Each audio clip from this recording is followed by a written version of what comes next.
Good evening. I say this with a great deal of seriousness because what I am about to say stands as a measuring rod for your entire spiritual life. If you still fear the effect, you have not surrendered to God as all. Do not hear that as a moral indictment. Hear it as a diagnosis. The persistence of fear is not a sign that you are wicked or weak. It is the proof that your surrender has been misunderstood. You have laid down a portion of personal will. Perhaps you have even cried. Perhaps you have felt relief for an evening, but somewhere in you the effect still wears a crown, still sits on a throne with scepter in hand, and you tremble before it.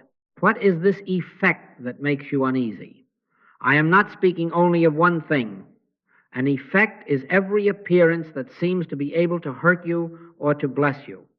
It is the body symptom and the medical report. It is the ledger column and the bank balance. It is the call from the employer, the closed door, the missed opportunity. It is the tension at the breakfast table, the accusation that stings, the silence that freezes. It is the world condition, the political headline, the storm map, the market chart. It is the rumor, the shadow, the sudden pang, anything that stands before you and says, I can make your day or break your day. That is an effect. And I tell you, there is no power in any effect, because God is all power. Why callest thou me good? Said the Master, there is none good but one, that is God. If there is none good but one, there is likewise none evil with power, only one. Then why is it that you have surrendered and still you react? Why is there dread of outcomes while lips speak of trust? What is the meaning of a prayer that ends and leaves a nervous glance toward the clock or the mailbox? It means exactly this. The mind has not yet released its faith in a second power. It has relaxed its fists, but it has not abandoned its idol. You called it surrender, but it was a bargain, a pause in struggling, a lullaby sung to fear. And I am not here to make that easier. I am here to make surrender real. Be still and know that I am God. Not be still and hope the symptom behaves. Not be still and watch the market move. Be still and know God. You start the treatment with the word God, not with the word disease, not with the word debt, not with the name of a person or a condition or a government. God is life, the only life. God is law, the only law. God is love, the only love. God constitutes your being. God is the mind of you, the soul of you, the substance and activity of you. If you begin anywhere else, you begin under the shadow of an effect, and under that shadow you will continue to check the wind. Do you see then what I mean by proof? The heart that still flinches at the ring of the telephone, that listens for footsteps and judges its safety by footsteps, has not yet known. There is nothing to be ashamed of in this. It is only to be faced. Surrender that is real acknowledges God as the only power and therefore refuses to ascribe causation to any appearance. This is not arrogance. It is obedience to the first commandment. Thou shalt have no other gods before me. An effect is another god when you let it define your peace. And please, don't think you can turn this on or off like you can your water tap. This is really it. This is a continuous stance of consciousness. The world will offer you many hours to lapse, to judge, to weigh reports, to take counsel of fear. But if you would know grace, you must keep your watch. If you still fear the effect, take it as a merciful bell, not a condemnation. Let it ring you back to God as all, to the place where the mind bows and says, Father, here I am, and there is none besides thee. Perfect love casteth out fear, not because it manipulates effects, but because it knows no effect as cause. When this begins to dawn, the trembling stops at its root, and the soul learns where to stand. Now let us be very clear. and I say this with a great deal of seriousness. What people commonly call surrender is not surrender at all. It is a bargain, a negotiation set up inside the mind between two supposed powers. It goes like this: I will give up my strain, I will murmur, thy will be done. But I still acknowledge that this disease has a will, that this shortage has a law, that this person has power. And I hope, oh, how I hope, that God will be the stronger of the two today. That is not surrender. That is a truce with an enemy you are secretly arming. That is not faith. That is a wager placed with a trembling hand. And then what becomes of prayer? It turns into pleading, or into an effort of will dressed up as piety, or into positive thinking with a halo. I'll let God help me with this problem, you say, while you hide in your heart the confession that the problem is a cause in its own right. This is the bargain with two powers. What exactly are you surrendering? Is it only your personal strain, your nervous vigil, your clenched jaw, or are you surrendering the belief that there is any operation, any law, any mind, any cause outside of God? Answer that before God and your own soul. Because if all that has happened is that you have exhaled and tried to be optimistic while continuing to bow inwardly to the threat of an effect, your so-called surrender is only the release of tension. It is not the abandonment of idolatry. Thou shalt have no other gods before me. Do you see the meaning? An effect is another god when you ascribe to it will, law, or life. And as long as that God sits on your mantle, your prayers circle like moths around a lamp that burns low. The prophet asked, how long halt ye between two opinions? Do not skip over that. Ask yourself, between which two opinions am I halting? Between God as all and God as a helpful influence among others. Between the word that declares, the Lord is my shepherd, I shall not want, and the whisper that says, yes, but want has its rights. Between the masters, be not afraid, only believe, and the inner creed that trembles at a symptom, at a headline, at a ledger, you cannot serve God and mammon. You cannot at once consent to God as omnipotence and consent to a report as a secondary power. This is why many prayers are petitions to a distant benefactor instead of communion with the one who already constitutes being. It is bargaining. It is two powers religion. Now, I would suggest that you examine the form this takes in the day-to-day. A mother relaxes in the evening, breathes a psalm, and says, I trust. Yet in the morning she listens at a bedroom door to see if the cough still rules the house. A businessman goes to a meeting having declared God's presence, and yet he glances at the market tickers as if they were God's delivering decrees. A student bows the head before an exam, but still believes that chance and memory have authority over destiny. In each case, the mind has tried to be positive, has tried to hand tension over to God, but has never refused the central lie that an appearance has power. This is not surrender.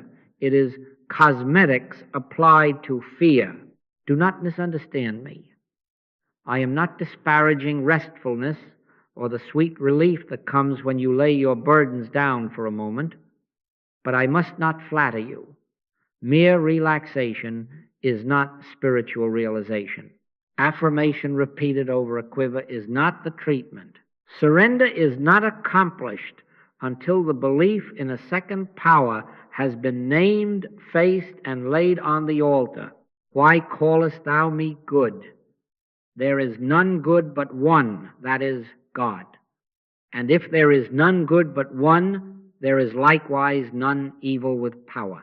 Either God is cause, law, life, mind, and substance, or else we continue halting between opinions and calling our halt holiness.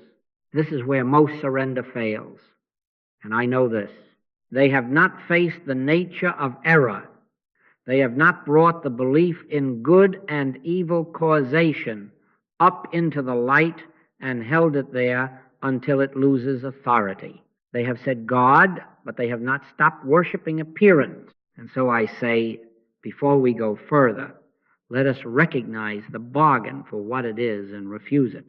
You start the treatment with the word God, yes, but you must also look unflinchingly at what you have been calling a cause and see that there is no power in any effect because God is all power. Only then will your prayer cease to be a negotiation and become communion. Only then will surrender begin to mean what it must mean if grace is to be more than luck. I say this with a great deal of seriousness. The root of the trouble is not your symptom, not your bill, not your neighbor. The root of the trouble is the belief in good and evil as competing powers. Name it. Do not dress it up. Do not call it prudence or realism or just being careful. It is the belief that there is more than God, that there are causes and laws and minds beside God, and it is precisely this belief that forms the substance of the illusion we call error. This mortal mind, so-called, is nothing more than the acceptance of good and evil causation. And as long as you accept that, you will fear effects and then try to pray them into better behavior. You cannot heal on that basis. You cannot surrender on that basis. You can only manage anxieties and call it spirituality. How does this belief operate? It judges. It weighs. It predicts outcomes as if weather reports or medical statistics or market analysts were prophets ordained of God. It takes yesterday's shadows and projects them upon tomorrow's sun, and then it bows to its own imagination and says, common sense. It hears a cough and assigns it a lineage, a schedule, a probable future. It sees a balance sheet and calls it law. It looks at a face and says, this one can hurt me, and at another, this one can bless me, and then calls those fears and hopes wisdom. Do you see?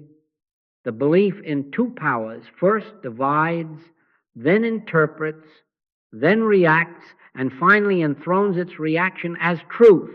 That is why the heart trembles after prayer, why the eyes scan the horizon for signs. The mind is still serving two masters. Make it practical and do not seek a loophole. If you believe that health is a good power and disease is an evil power, you have already placed yourself under the law of cause and effect.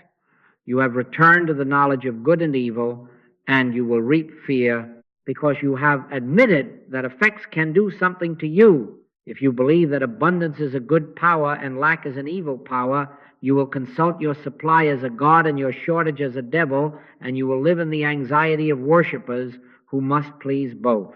If you believe that a person's praise can exalt you or a person's scorn can diminish you, then you have granted personal minds authority to create your day. This is being under the law that says what you behold as cause determines what you reap as effect. As ye sow, so shall ye reap, said the apostle. And if you sow to the flesh, that is, to appearance as cause, you will reap corruption, which is only another name for fear in 1,000 disguises. But hear the metaphysical absolute and let it burn away the fog. There is no power in any effect because God is all power. God constitutes being. God is the law, the life, the mind, the substance, the action. I am the Lord, and there is none else, says the prophet. And the master adds, why callest thou me good? There is none good but one, that is, God. If there is none good but one, there is not a second power called evil standing opposite God.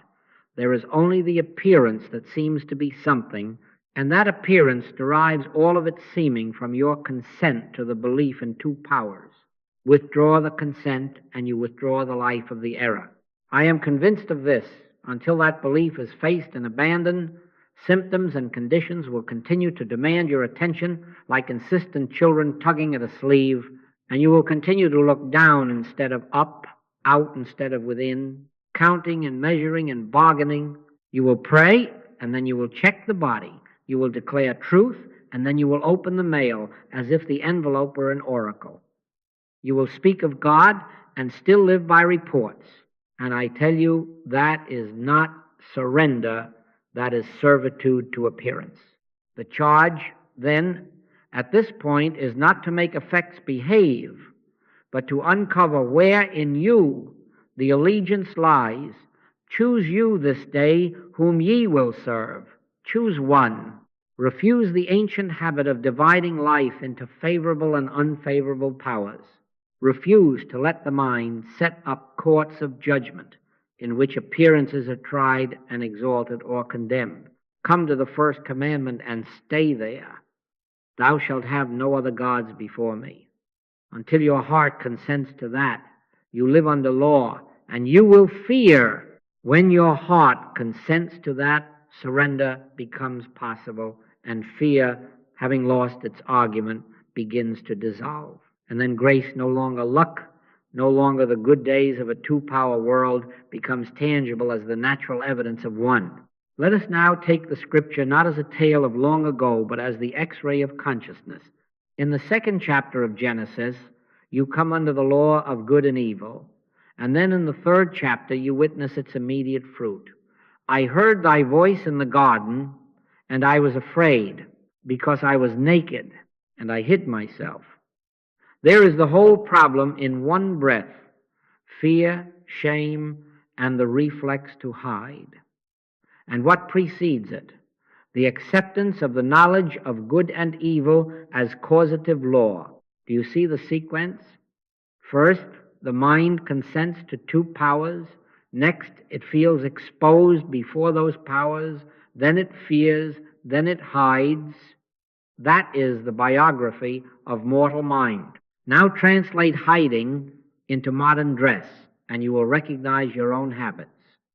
Hiding looks like compulsive planning, because if there are two powers, you must be your own shield and architect. Hiding looks like scanning the body in the morning as if the flesh were an oracle, probing for omens, measuring, rating, rehearsing what might befall. Hiding looks like checking numbers 10 times a day, bank balances, likes, ratings, steps, counted as if numbers were gods who pronounce you safe or unsafe. Hiding looks like needing constant reassurance from people, from screens, from experts, because if there are two powers, then every voice might be a savior or a judge. Hiding looks like rehearsing the worst-case scenario in your mind so that if the evil should prove stronger today, at least you will not be shocked when the verdict is read. And I say this with a great deal of seriousness. None of that is caused by conditions. It is caused by living under the law of good and evil judgments.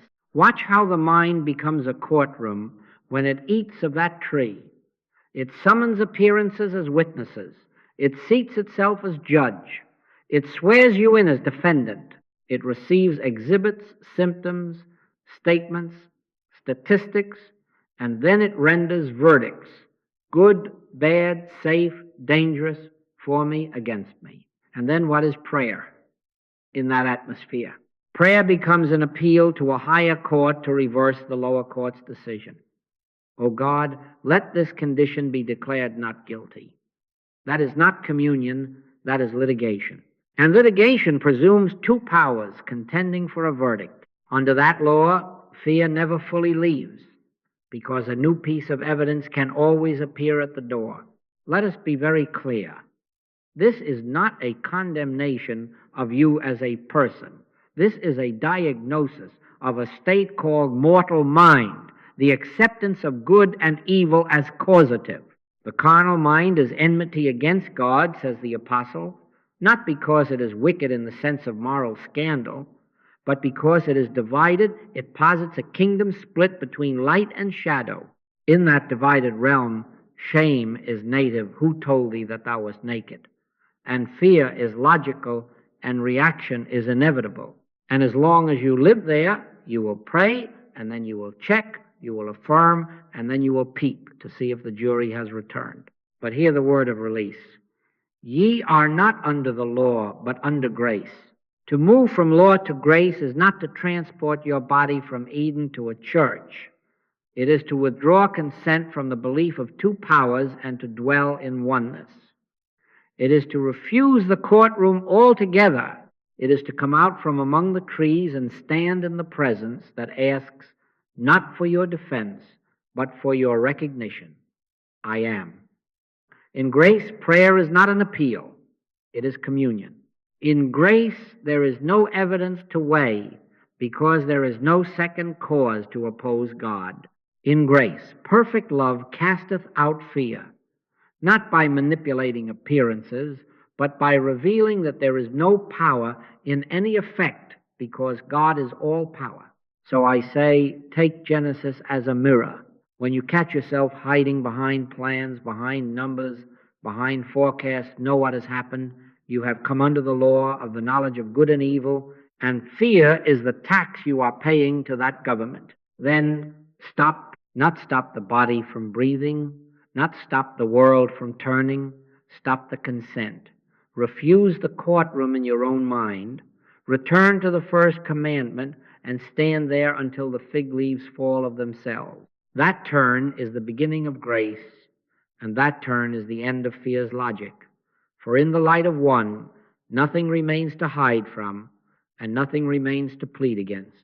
Now let me say it plainly, and I say this with a great deal of seriousness. Grace is not luck. Grace is not a good roll of the dice after a season of bad rolls. Grace is not the universe finally smiling upon you because you have said a nicer prayer or arranged your thoughts in a better order. Grace is a state of consciousness, the recognition, realized and rested in, that God is the only cause, the only power, the only presence, the only law. Grace begins where you refuse to grant causation to appearances. That is the threshold. Step across it, and you are no longer under law. Under law, you start with effects and trace them backward to imagined causes in matter, heredity, economics, psychology, history. You say, this runs in the family, or the trend is unfavorable, or trauma dictates today, and having enthroned those as causes, you labor to persuade God to overrule them. Under grace, you begin with God. In Him we live and move and have our being. You start the treatment with the word God. God is life, the only life. God is law, the only law. God is mind, the only mind. God is presence, the only presence. And then ask the uncompromising question that turns the whole tide. If God is omnipresence, where is the place for an opposite presence called evil? God is light, and in Him is no darkness at all. If omnipresence fills all, where could darkness set up its throne? If God is omnipotence, what second power remains to contend? If God is omniscience, what independent mind remains to invent a law against you? I am the Lord, and there is none else. Do not hurry past that. Let it confront your reflex to consult shadows. Someone asks, but are we denying what we see and feel? No, we are not committing human denial. We are refusing idolatry. We are refusing to deify the appearance by granting it causation. We are not shutting our eyes to the valley. We are walking it without consenting to its rod. Yea, though I walk through the valley of the shadow of death, I will fear no evil, for thou art with me. That is not blindness. That is right, seeing, recognition that a shadow derives its seeming from light, not from an independent darkness with jurisdiction. To refuse the power of the appearance is not to lie about it. It is to strip it of a crown it never rightly wore. There is no power in any effect because God is all power. And when that recognition is not a sentence but a state, grace ceases to be sporadic. Harmony is not occasional fortune. It is the natural evidence of one. I have watched a threatening cable arrive at an office in the late afternoon terms, deadlines, ultimatums, and I have watched the same paper lose its sting by morning when the night had been given not to planning, not to bargaining, but to resting in the presence. No law had shifted out there. A false law had been discredited in here. These signs shall follow them that believe. Signs follow, they are not chased. They are the formation of grace made visible when you cease to consult appearances for authority. Do not think, however, that this can remain a noble philosophy pinned to the wall like an inspiring motto. It must become prayer treatment.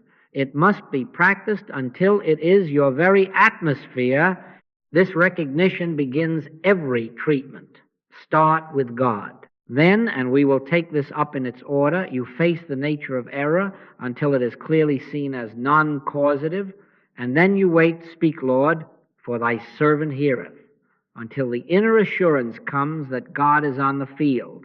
But hear the hinge on which the door swings.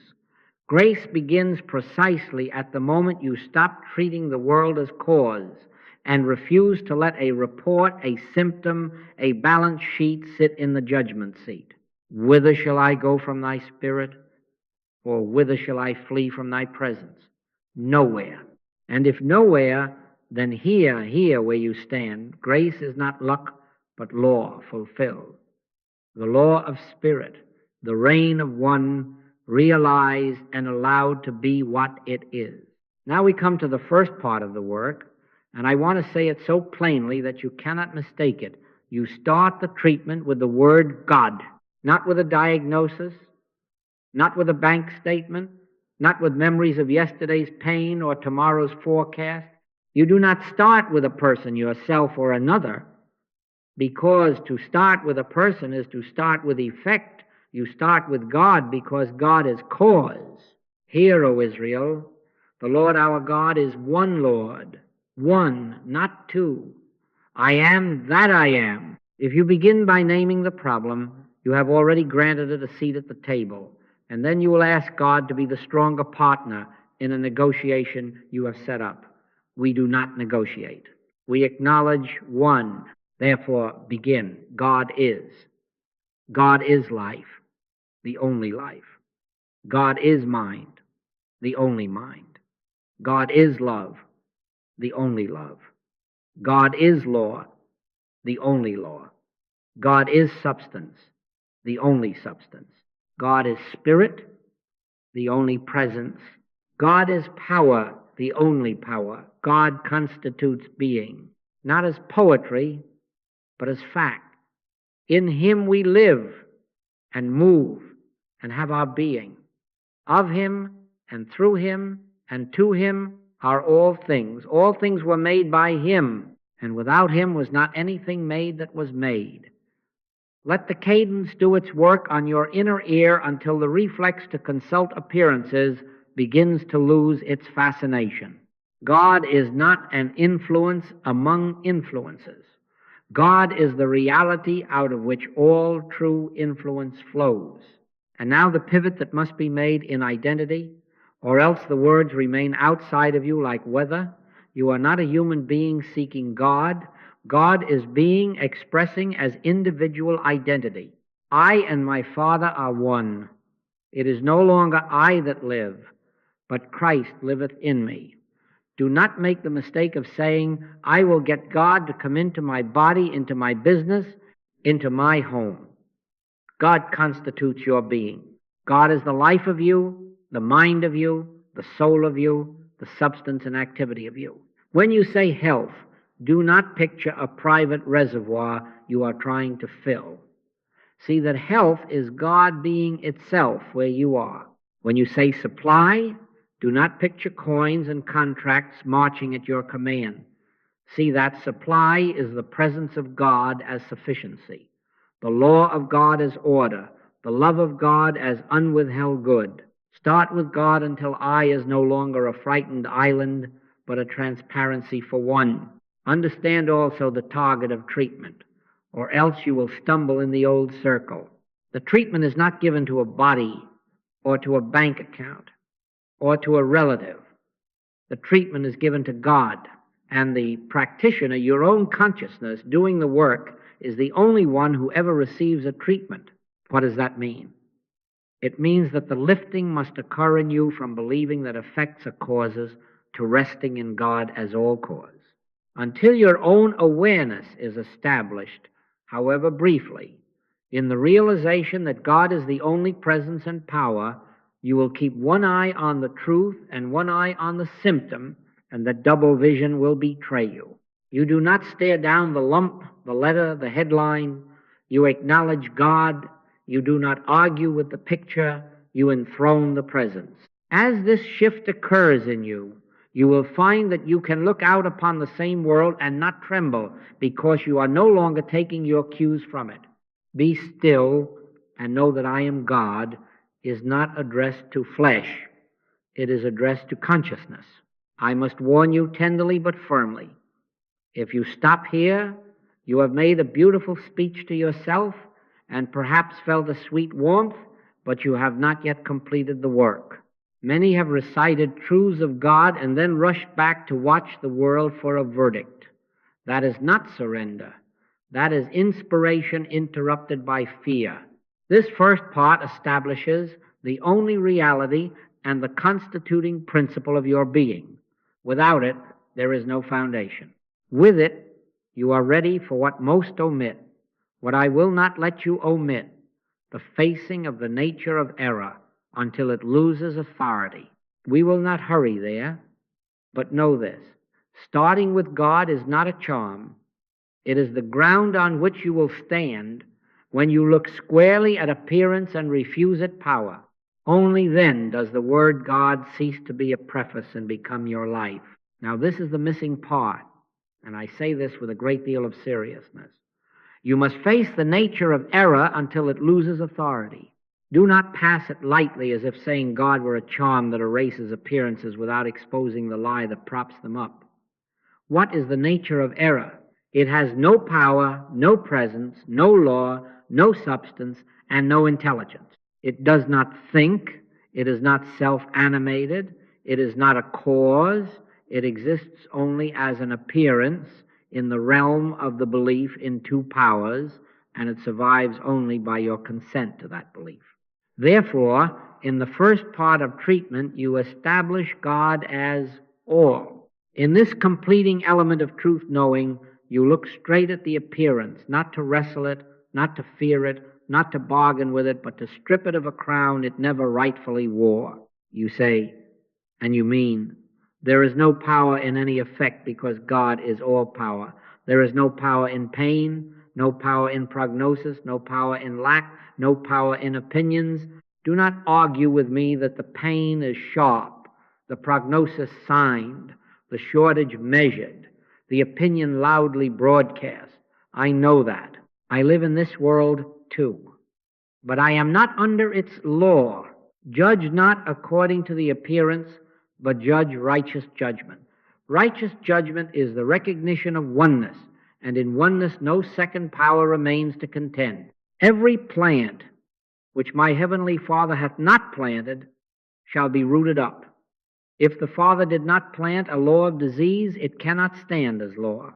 If the Father did not institute an economy of lack, it cannot bind as law.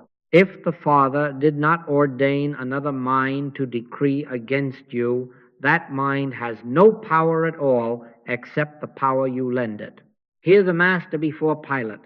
Thou couldst have no power at all against me except it were given thee from above.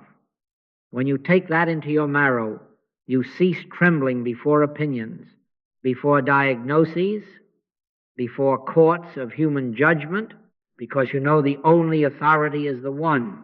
Why does fear persist after you have prayed? Because in some hidden chamber the mind still believes the effect can act upon you. The body twitches and you bow as if a god had signaled. A deadline approaches and you scurry as if a deity of time had pronounced. A face frowns and you cringe as if a priesthood of opinion had control of your peace. That is not surrender, that is idolatry. You have transferred your incense from God to an appearance and then ask God to outsmell it. It will not do. Surrender becomes real when you confront and abandon the belief that any effect has power. Make it concrete and do not imagine there are special cases. Cold or cancer, chilblains or paralysis. The method is one because God is one. There is no power in pain. Pain has no law to enforce itself. It is an effect, and effects do not act upon cause. There is no power in prognosis. A string of letters after a name does not confer spiritual authority to write law upon your being. There is no power in lack. A column of numbers cannot cancel the presence of God as sufficiency. Arithmetic is not a God. There is no power in seasons or cycles. There is God as order, not calendars enthroned as fate. There is no power in employment or unemployment.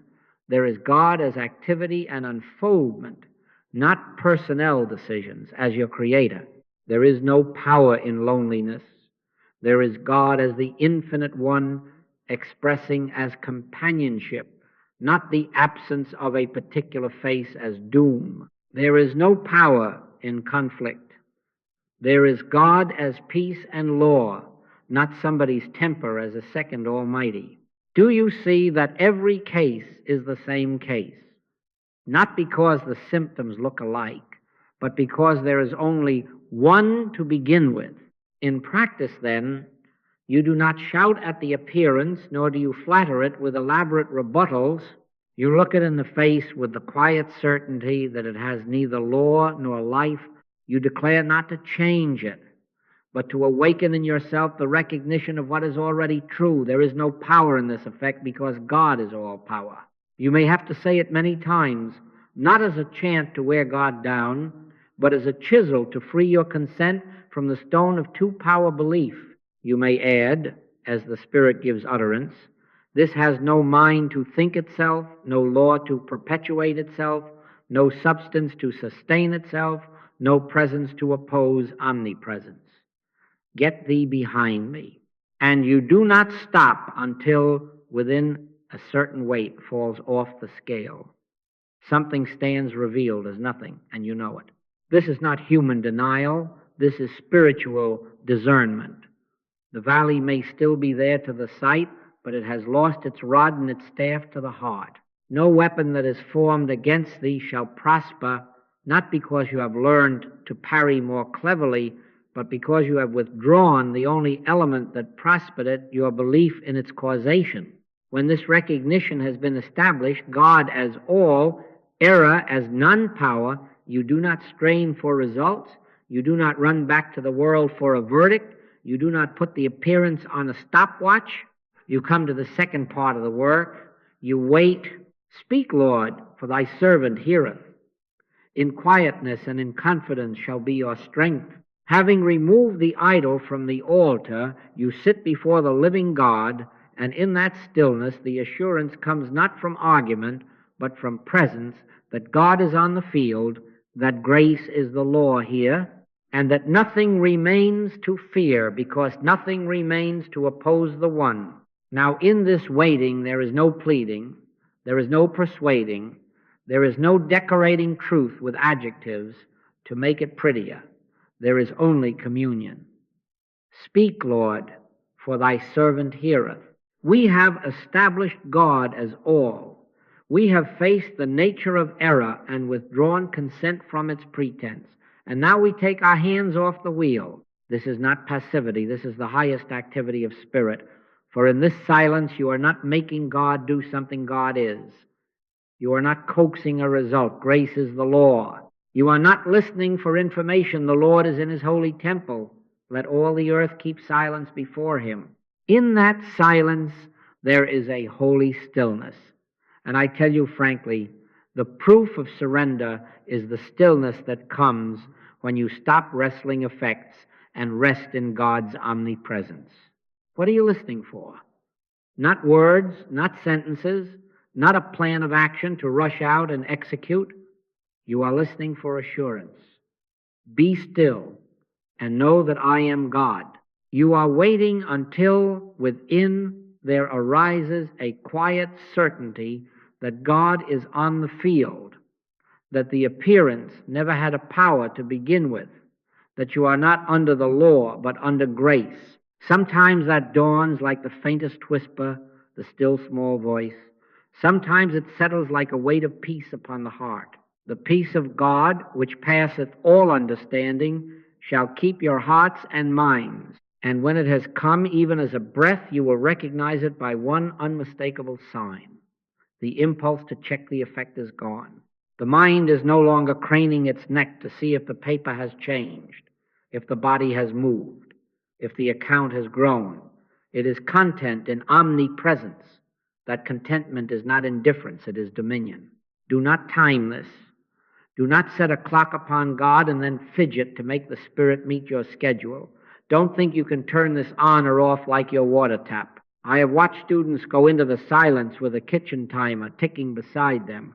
They come out with the same anxiety with which they went in, because the silence was not a sanctuary, it was a test. Throw away the stopwatch. Throw away the bargain. There is no if you will, then I will. There is only thy will be done, and thy will is always one. Wait without pressure. If you feel nothing, wait. If the mind chatters, wait. If the body fidgets, wait. In quietness and in confidence shall be your strength. Confidence in what? In the nature of God already established, in the nothingness of error already discerned. You are not manufacturing a state. You are consenting to what is. Someone asks, how long? As long as it takes for the inner argument to fall silent. As long as it takes until you no longer consult the window of appearance for weather, but the sun within for light. Stand still and see the salvation of the Lord. If that takes 1 minute, 1 minute is holy. If that takes 20, 20 are holy. But hear me. Do not rise without the sense, however slight, that the burden has slid from your shoulders to the altar. That is the seal. If you rise still clutching the burden to run and check the world, you have not waited, you have paused. Understand also what this waiting does in you. It breaks the habit of second cause worship. It retrains attention from effect to cause, from courtrooms of human verdict to the sanctuary of I am. Little by little, the reflex to monitor, to measure, to beg is replaced by a living trust that needs no proof because it abides in presence. And this must not be reserved for emergencies. You cannot ignore God 6 days and then on the 7th rush into the silence to demand thunder. This waiting must become atmosphere, not event, a background music of your consciousness that continues while you work, while you speak, while you rest. 3 minutes before the day begins, 2 quiet pauses in the midst, 1 gentle sinking at night. Whatever form grace arranges, let it be consistent. Let it be honest. Then you will find that when the report, the symptom, the threat does appear, you do not scramble to construct a refuge. You are already at home. You are in the temple, and the earth is keeping silence before him. Now, I must give you the plain diagnosis as to why symptoms and lack seem to persist.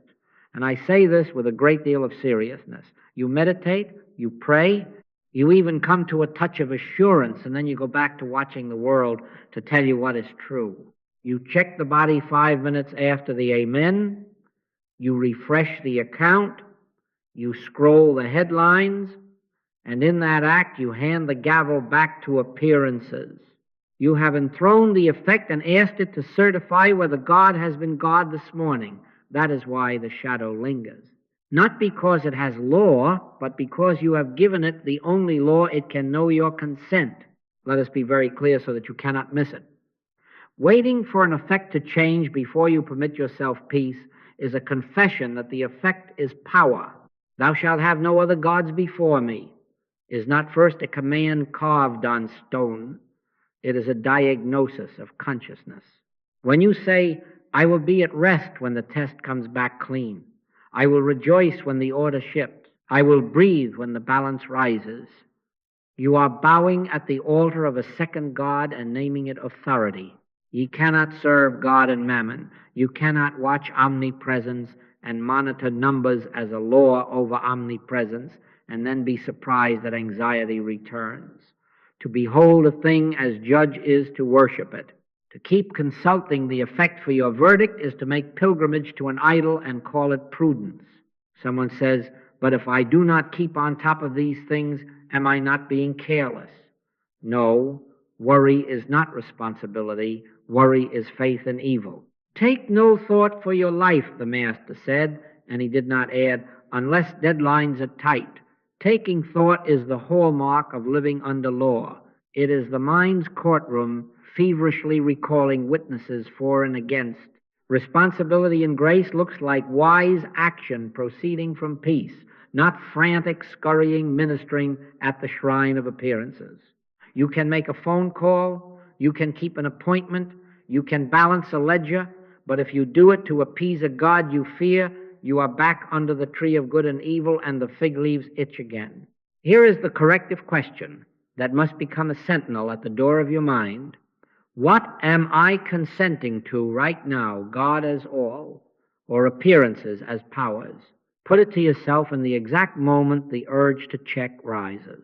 If you are honest, you will see how many times in an hour the heart proposes a small sacrifice to a second power. Just peek and you will feel better. Better? No. You will feel brief relief from the idol because you have paid it attention, and then it will demand more. Thou couldst have no power at all against me, except it were given thee from above. If the above spirit has not granted it power, then only your gaze can animate it. Withdraw the gaze and it withers. He will keep him in perfect peace, whose mind is stayed on thee, not whose mind is stayed on the symptom between prayers.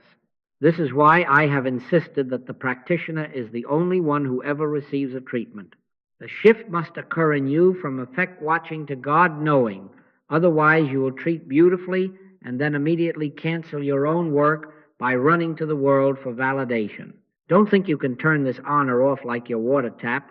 Consciousness is always consenting to something. If you are not consenting to God as all, you are consenting to appearances as powers. There is no neutral ground in attention. Set your affection on things above, not on things on the earth. Not because things on the earth are wicked, but because they are effects and have no jurisdiction. We honor effects by stewardship. Yes, but we never bow to them as cause. Practice this in the smallest ways, or you will never stand in the largest. When the impulse comes to prod the tender place, to reopen the email, to refresh the price, let that be your bell. Stop. Ask the question. Reestablish. God is the only power, presence, law, and cause. There is no power in any effect. Refuse to hold court. Let the report wait. Let the body be. Let the page be still. Whose report will ye believe? Believe the report of the Lord. And you will notice something begin to reverse. Not first the picture, but the authority you had imputed to it. Peace comes, not as a prize granted by appearance, but as your natural state when you have withdrawn worship from the idol. Then, and only then, do signs follow them that believe, because belief has shifted from two to one. And this, you will see, is why the next step is not an occasional technique, but a life, a 2-4-hour day in which your consent belongs to God and to God alone. Now we come to what some of you will wish I would soften, but I will not, and I say this with a great deal of seriousness. You cannot live one way and treat another. You cannot declare oneness in your morning prayer and then spend the day in judgment, in condemnation, in gossip, in fear, and expect your treatment to bear fruit. A double-minded man is unstable in all his ways. Do you see the logic of that? The mind that blesses in the silence and then curses in traffic has not changed God's, it has only changed tone. The tongue that says God is all at dawn, and did you hear what they did? At noon is still dining under the tree of the knowledge of good and evil. Every judgment of persons and conditions as good or as evil reinforces the very duality you are seeking to transcend. Judge not, that ye be not judged. not because judgment upsets the other fellow, but because judgment keeps you under law, cause and effect, good and evil, and not under grace. I am not calling you to a moral polish. I am directing you to a metaphysical integrity. When you condemn, you enthrone a second power. When you gossip, you grant causation to personalities. When you fear, you bow to an appearance as law. And then you return to the inner chamber and try to say one with conviction. You cannot do it. If thine eye be single, thy whole body shall be full of light. Single, one viewpoint, one cause, one presence at the desk, at the table, at the meeting, in the quiet and in the bustle. Don't think you can turn this on or off like your water tap. Consciousness does not punch a clock. The practitioner, your consciousness awakened to God, is the only one who ever receives a treatment, and that practitioner cannot keep office hours except 24 hours a day. How, then, do you live this without strain? By simple, faithful disciplines that bring you back to God awareness until it becomes the atmosphere you breathe. A dozen times a day, 30 seconds here, a minute there, stop and turn within. God is. Abide in me, and I in you. Whisper if you like.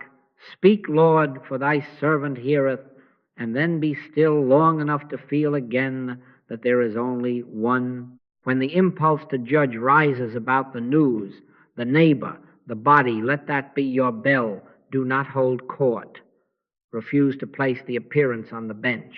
Say inwardly and without heat, there is no power in any effect because God is all power. And return your attention to presence. When conversation bends toward gossip, you do not have to scold. You can be quiet, you can bless, you can turn the subject toward gratitude.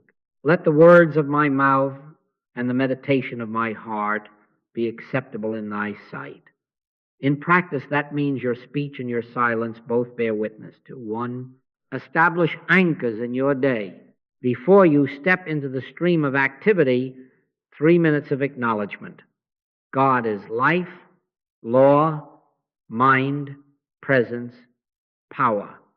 God constitutes my being. Mid-morning and mid-afternoon, a pause without words, just consent to omnipresence. At noon, deny no appearance, but deify none. Judge righteous judgment. In the evening, release the day's pictures and sit before the altar within until assurance, however slight, returns. Pray without ceasing does not mean reciting without pause. It means living from a center that never leaves the altar, even when the hands are stirring the soup or signing the check. Remember why this is required. Treatment is not a technique. It is a consciousness. The words are not magic, they are doorways. If, having stepped through, you run back out to consult the weather of appearances, you will feel again the old wind. But if you stay home in awareness, you will discover that grace is not intermittent. It is the natural climate of oneness. Be ye transformed by the renewing of your mind. Renew it all day, not as a burden, but as relief. It is exhausting to manage 2 powers to track who is friend, who is foe, which hour is lucky, which hour is doomed. It is rest to live. 1. Come unto me, all ye that labor and are heavy laden, and I will give you rest. This is that rest. Refusing the throne to appearances, refusing the gavel to judgment, refusing the incense to fear, and consenting moment by moment to God as all. Do not hear this as a law laid upon your shoulders. Hear it as the lifting of a false law from your life. Under the 2nd chapter of Genesis, you must always decide, always compare, always hide and sow fig leaves and run. Under grace, you abide. You are not being asked to perform heroics. You are being invited to stop performing at all and to let God be God in you at 7 a.m., at noon, at dusk, and at midnight. Keep your eyes single. Keep your consent with one, and you will find that the line between treating and living disappears. because you are living the treatment and treating by the life 24 hours a day. Now, here is the working test, and I say this with a great deal of seriousness. What happens in you in the split second when the report, the symptom, or the threat appears? Do you contract? Do you plan? Do you fear? Or do you return without argument and without delay to the recognition of God's omnipresence? Be honest, because your reaction reveals your belief. Perfect love casteth out fear. If fear rises, do not condemn yourself, but do not flatter it. Recognize what it announces. There is still a belief in a second power. If peace steadies you, not numbness, not apathy, but that quiet inner consent, then you are surrendering to God as all. Let the test be simple. The phone rings with the result. The letter slides under the door. The body twinges. Immediately ask, what is this that appears? An effect. And what is the power in an effect? None, because God is all power. What is the law enforcing this picture? None, because God is the only law. What is the presence in and around this? God alone, omnipresence, not two presences contending. If you will learn to put these questions to your heart in the very moment of appearance, you will discover whether you have been living under law or under grace. If thine eye be single, thy whole body shall be full of light. The single eye looks to cause. The double eye darts between God and effect and tremble. Do not fight the condition. Fighting grants it the throne you are removing. We are not here to wrestle down a fever, out-argue a banker, or charm a court. We are here to take the crown off an idol by withdrawing belief. You do that by returning again and again, if necessary, to God as the only law and cause. Start with God, as we have learned, and then face the nature of error. There is no power in any effect, because God is all power. Refuse the courtroom of the mind that calls witnesses for and against. Judge not according to the appearance, but judge righteous judgment. Righteous judgment says one. Someone asks, but what if the fear spikes before I can think? Then do not think. Breathe the holy name. God is, God is, God is. Say it until the contraction loosens enough for truth to be heard. Then speak the truth within. God is the life here, the law here, the mind here. This picture has no law, no cause, no mind to sustain itself. Thou couldst have no power at all against me, except it were given thee from above, and then be still. Speak, Lord, for thy servant heareth. That stillness is not laziness. It is compliance with grace. You may need to return to it 10 times in an hour. Do so not as willpower, but as surrender of belief, because each return is a small exodus out from under the tree of good and evil into the garden of oneness. Make it concrete in your day. The child coughs in the night. Do not lunge at the sound as if it were a God issuing decrees. Turn first within. God is the life here, and there is no power in any effect. The bank writes you a cold sentence. Do not hold counsel with fear. Return. God is supply as sufficiency. The only law and paper has no dominion. The supervisor frowns. Do not offer your peace as tribute. Return. God is the mind and activity of this place. Opinion is not a second presence. Always the same movement, from effect to cause, from 2 to 1, from panic to presence. Do not time how quickly peace should come. Do not measure whether the heart quiets in 30 seconds or 3 minutes and then pronounce yourself a failure. You are being retrained from centuries of two-power worship. He will keep him in perfect peace, whose mind is stayed on thee, and the mind learns to stay by staying briefly, frequently, honestly. Each time you notice contraction and return without drama, you weaken the old altar. Each time you refuse to check the picture for permission to rest, you honor the first commandment, thou shalt have no other gods before me. What, then, becomes of the outer scene. It yields not to your personal conquest, not to your clever affirmation, but to grace. As the reflex to react diminishes, harmony appears as naturally as morning follows midnight, and without the drum roll of personal triumph. The pain that shouted becomes a whisper and then a silence. The account that threatened becomes an orderly sufficiency. The relationship that felt like collision becomes an arena of mutual law, not because you forced it, but because you stopped lending it authority. Stand still and see the salvation of the Lord. Stand still within, and you will see signs follow them that believe. Believe not in signs, but in the one who needs no sign. This is your working test. Take it where you live. Let your reaction reveal your belief, and let your return reveal your surrender, until peace is not an event but your atmosphere, and grace is not luck but law. Now, I want to speak to the relief everyone seeks, and I say this with a great deal of seriousness, because I have watched it come quietly, naturally, like dawn that has no trumpets.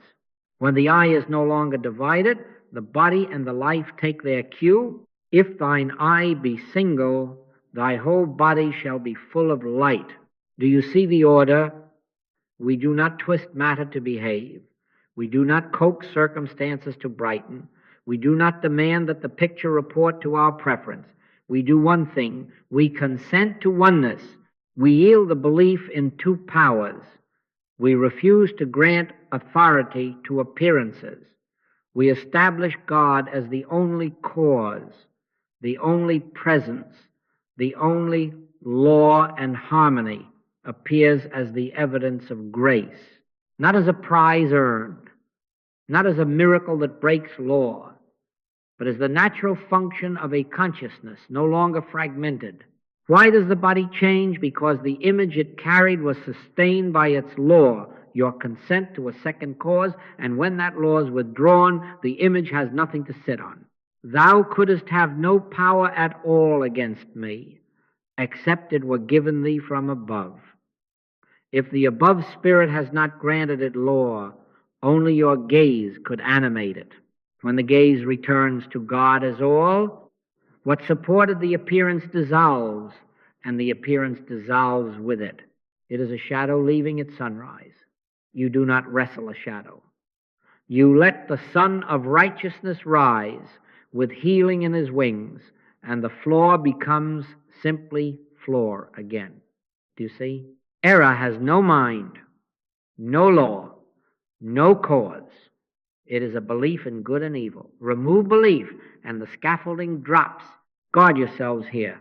This is not positive thinking. This is not painting roses over thorns or trying to outshout a diagnosis with affirmations.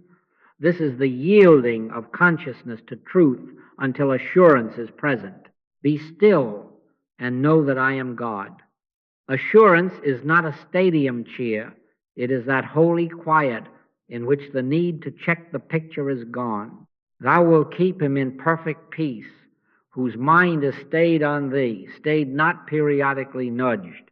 In that staying, the old habit of monitoring for power weakens, and with it the symptoms of two-power worship, fear, strain, shame, begin to loosen their grip. And please hear this so there is no confusion. Every case is treated the same. Cold, chilblains, fever, cancer, unemployment, lonesomeness, marital discord, dread of tomorrow, grief over yesterday, it is all one work. Start with God. Face the nature of error. Wait, Lord, thy servant heareth. There is no power in any effect because God is all power. Seek ye first the kingdom of God and his righteousness, and all these things shall be added unto you. Added unto you, not manufactured by you, not grabbed from the world's shelf by will, but added as fruit swells on a branch that abides in the vine. The kingdom of God is within you. Find it there, and the without will mirror it without strain. When the belief in two powers ends, your experience takes on an unlabored rightness. The body, relieved of obeying two masters, begins to enact the peace you have bowed to. The life no longer under probation arranges itself around sufficiency and order. The peace of God, which passeth all understanding, shall keep your hearts and minds, and I have seen it. A breath of assurance, and the fever's tyranny collapses. A steadfast refusal to judge by appearances, and a ledger steadies without noise. A quiet heart in the home and knives of accusation turn to plowshares of understanding. Not luck, grace. Not magic. Law, grace as law. Now the transition is plain. You do not come to this once and then return to the old altars. You practice, you revisit, you live with it until it is your normal atmosphere.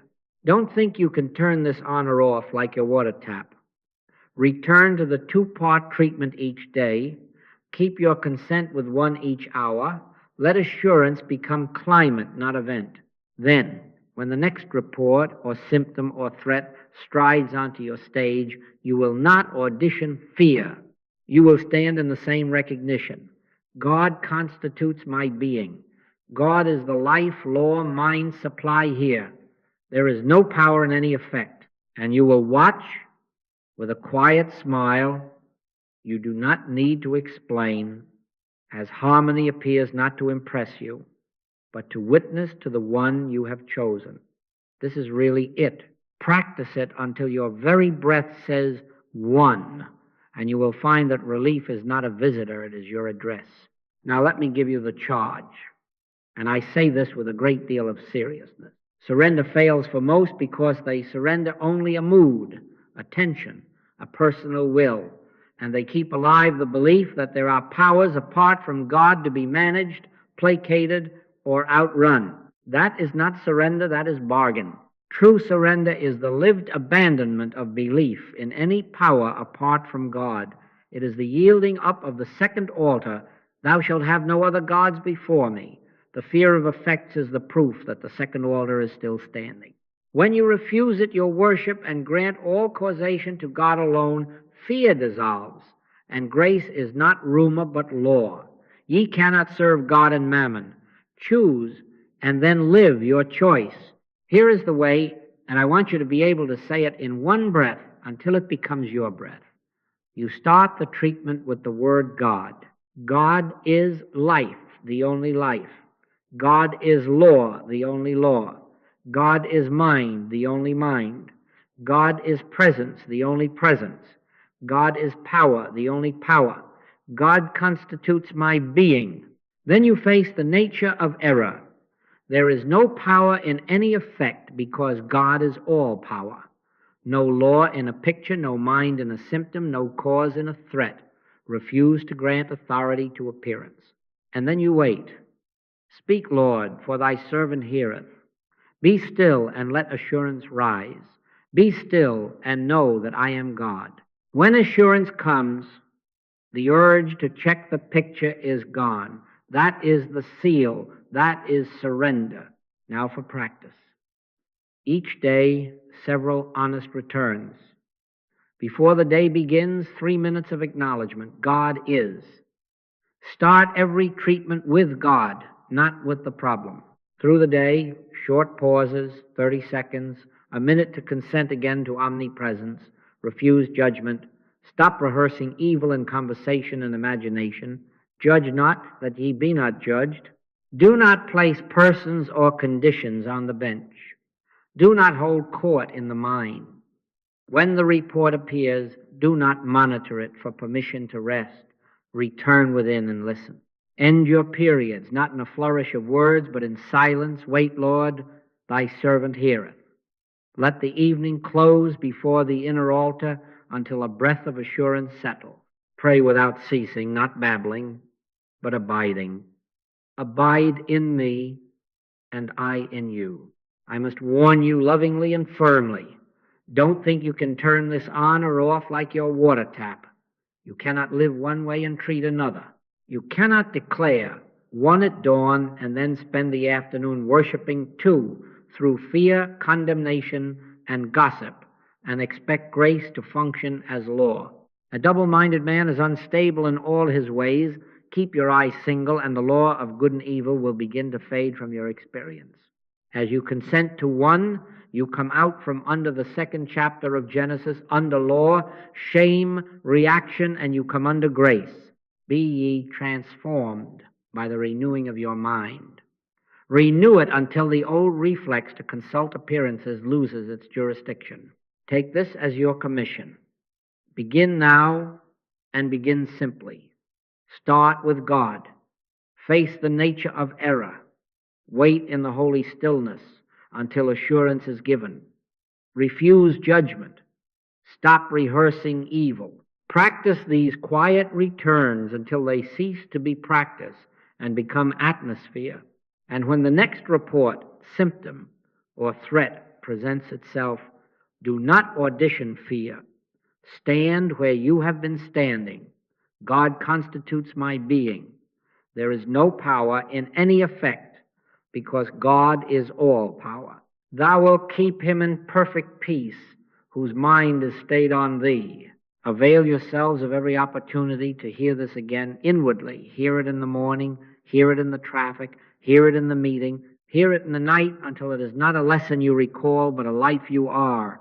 This is really it. Live it. And signs will follow them that believe not, believed in signs, but believed in one. The peace of God, which passeth all understanding, shall keep your hearts and minds, and you will know by the effortless rightness that grace is no visitor, grace is home. Thank you.